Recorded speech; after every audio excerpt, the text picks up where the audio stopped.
Olá pessoal, sejam bem-vindos então a essa aula de estatística.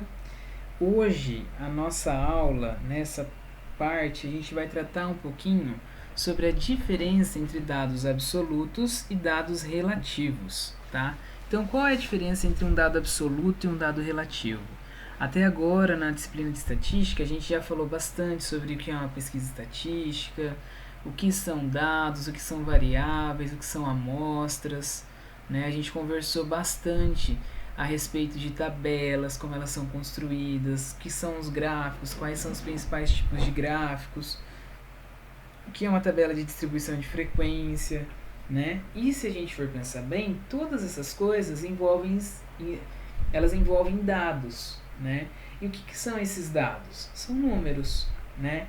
E a gente sabe que os números, muitas vezes a gente encontra eles de forma absoluta e de forma relativa, né? Qual que é a diferença entre o que são dados absolutos e o que são dados relativos? Então é isso que a gente vai conversar hoje na nossa aula, né? Então, os dados estatísticos, eles são resultantes de uma coleta direta da fonte, né?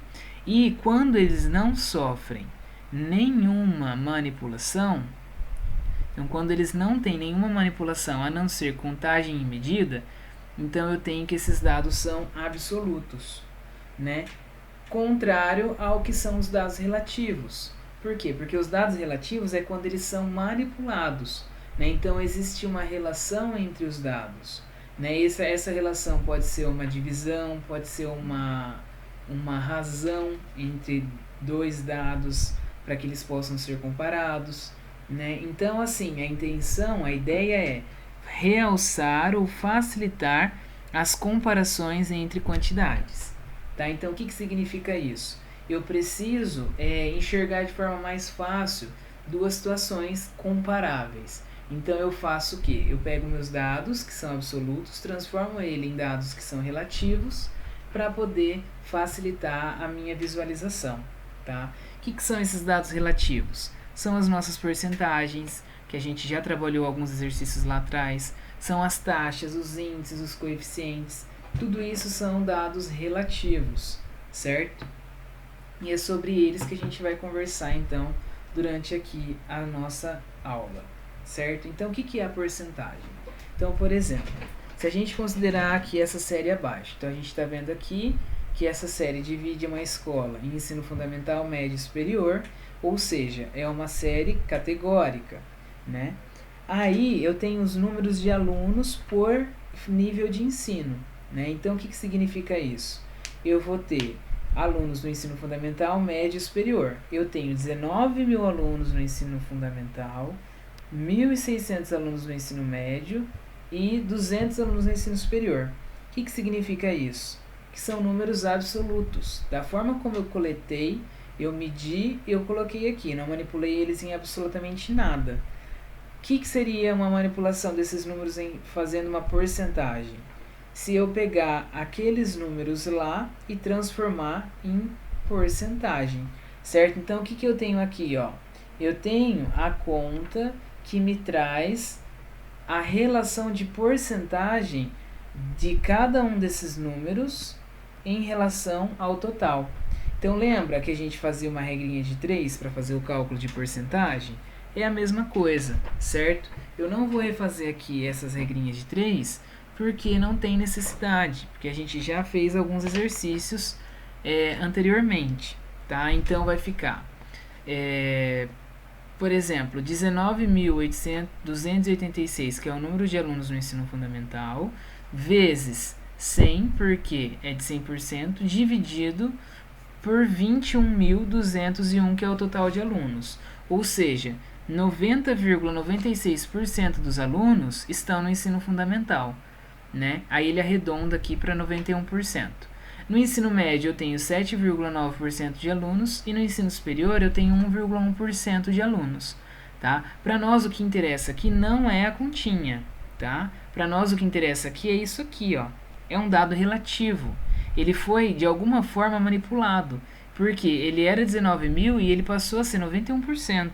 Ele era 1.681 e ele passou a ser 7,9%. Então houve uma manipulação. Por isso os dados são relativos. esses dados aqui, certo? E aí, se eu colocar isso lá naquela tabela, eu consigo facilmente enxergar que 91% dos alunos é do ensino fundamental, 7,9% dos alunos é do ensino médio, 1,1% dos alunos é do ensino superior, certo? E no total eu tenho 100% dos alunos, tá? E aí eu consigo ver aqui que a grande maioria, a maioria absoluta dos alunos é do ensino fundamental, certo? Aí o que eu consigo tirar dessa tabela?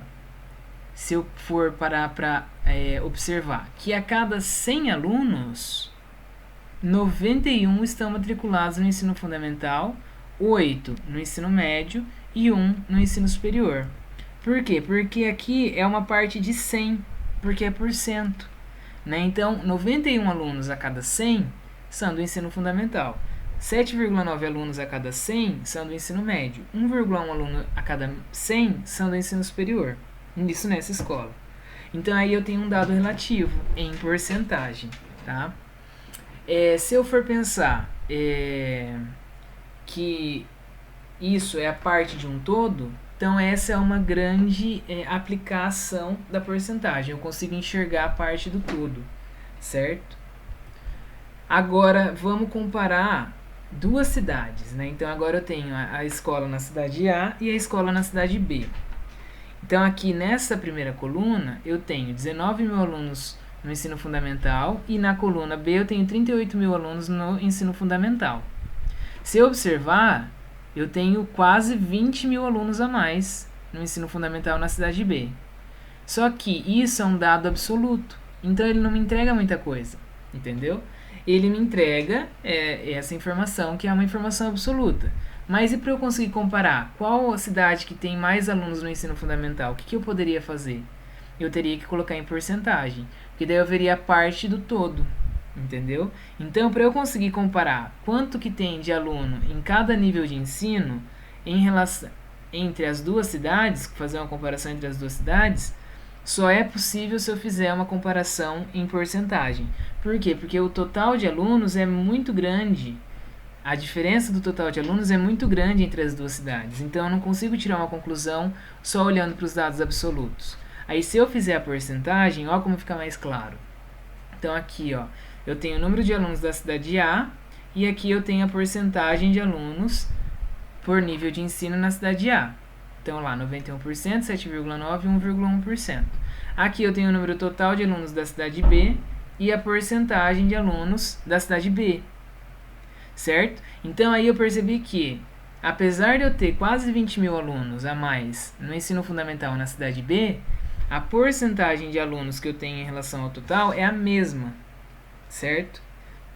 Então, eu consigo, relativizando esses dados em porcentagem, eu consigo chegar a conclusões de forma muito mais fácil, né? De forma muito mais rápida, visível, certo? Então, essa é a função da porcentagem.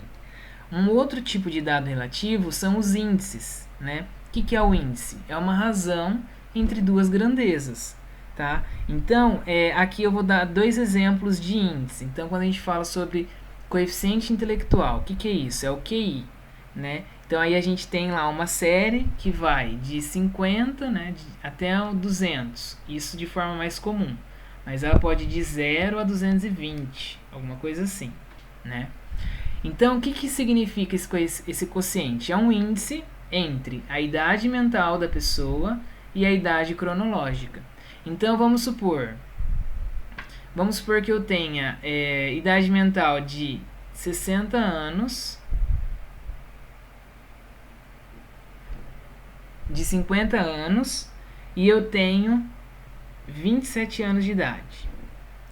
Qual que vai ser o meu QI? Aí eu vou fazer a idade mental, que é 50, dividido pela idade cronológica, vezes 100. Então, vai ficar 50 dividido por 27 vezes 100. Então, nossa, eu tenho um QI de 185. Então, é um QI super alto. Por que é um QI super alto? Por que eu sei que é um QI super alto? Porque eu sei que lá, acima de 160, já é considerado um QI alto.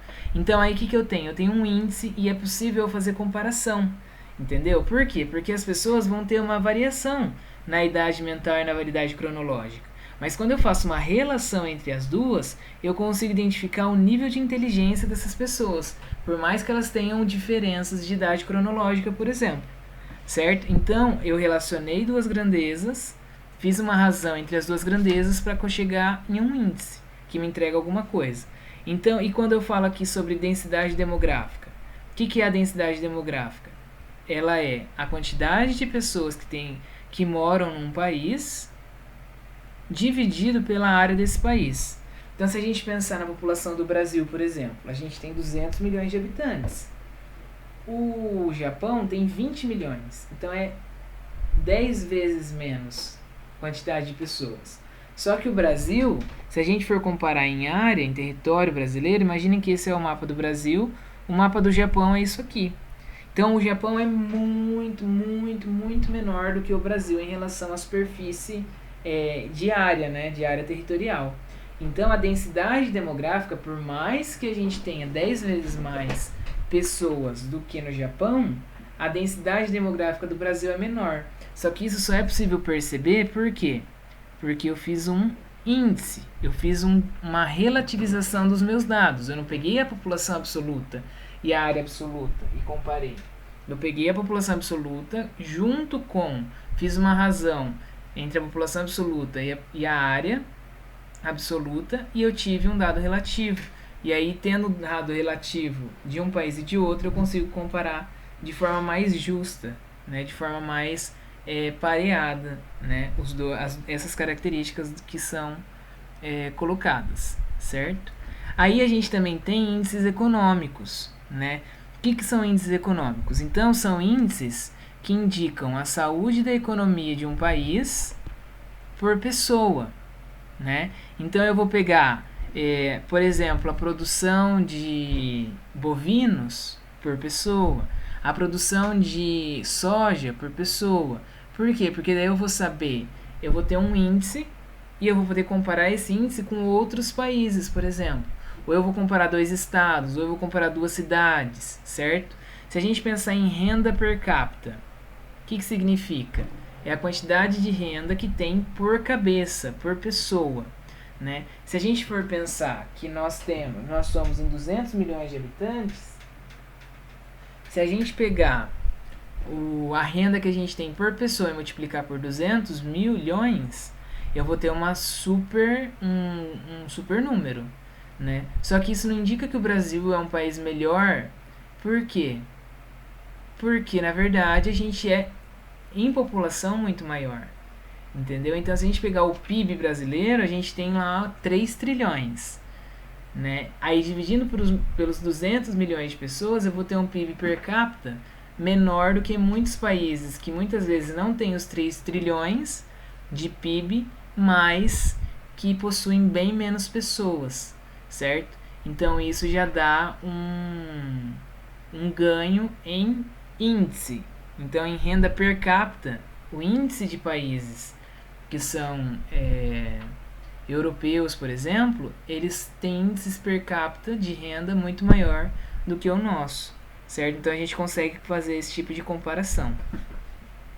Por fim não, daí depois a gente tem mais um tipo de dado relativo, que são os coeficientes. Esses dados, geralmente, eles variam de 0 a 1. Dificilmente eles vão ficar acima de 1, a não ser em situações muito específicas, certo? Mas daí, por exemplo, o que são esses coeficientes? É o número de ocorrências em relação ao número total. Então, aqui, ó, coeficiente de natalidade é o número de nascimento dividido pela população total. Então, assim, impossível nascer mais gente do que já existe, né? Isso num período de tempo, claro, né? Mas, assim, o coeficiente de natalidade, a não ser que eu pegue nos últimos 200 anos, aí ele vai ter um valor maior do que 1, porque daí eu vou ter um número de pessoas que nasceram muito maior do que era a população total há 200 anos atrás. Mas, via de regra, ela varia de 0 a 1.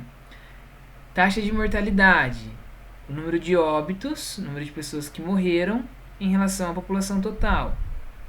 Aí eu tenho aqui, ó, coeficientes educacionais, taxa de evasão escolar.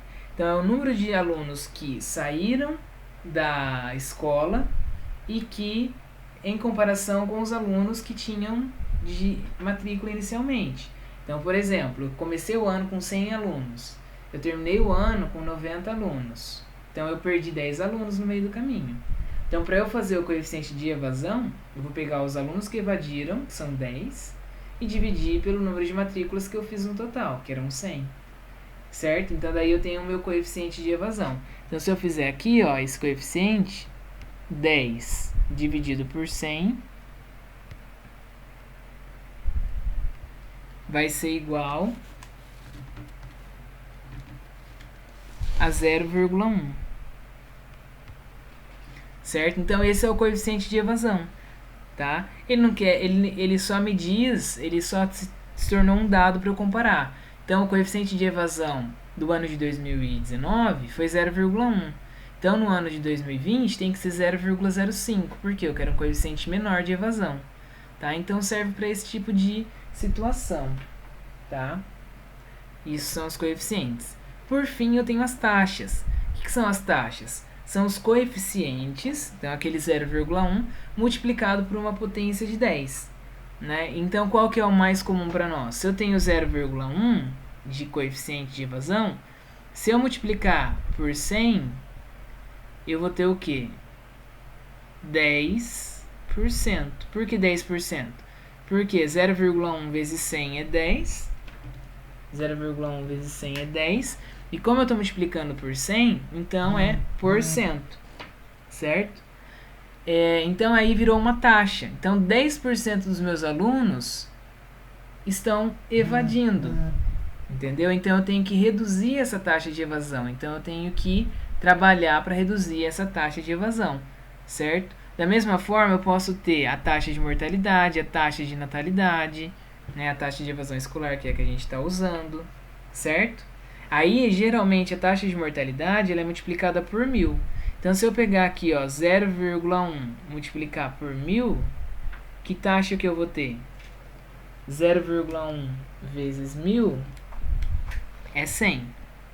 Então, ó, 100. Só que agora eu não vou usar o porcento, eu vou usar 100 por 1000. É que é mais comum, a gente conhece melhor o 100%. Mas o 100 por 1000 é também uma possibilidade. O que o 100 por 1000 quer dizer? Que a cada 1000 pessoas, 100 estão saindo da escola, certo? Então, se eu tenho 2.000 alunos, eu tenho 200 alunos saindo da escola, tá bom? Porque a cada 1.000, 100 estão saindo da escola. Então, isso é a taxa, tá certo? Então, pessoal, todos esses dados, todas essas formas de mostrar os dados dentro da estatística são dados relativos, certo?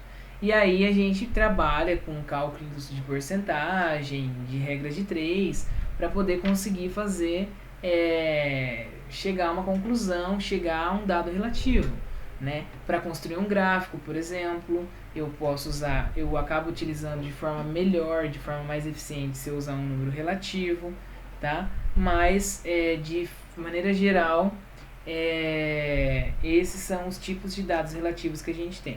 Então, para conclusão, os dados absolutos eles não me dizem muita coisa, certo? Os dados absolutos eles são apenas dados sem qualquer tipo de manipulação, e aí eu tenho a possibilidade de trabalhar com dados relativos para que facilite a minha interpretação, para que facilite a minha visualização do fenômeno que eu estou trabalhando, certo?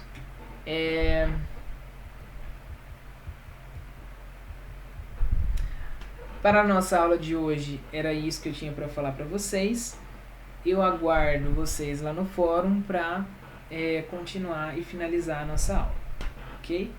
Um abraço e até mais.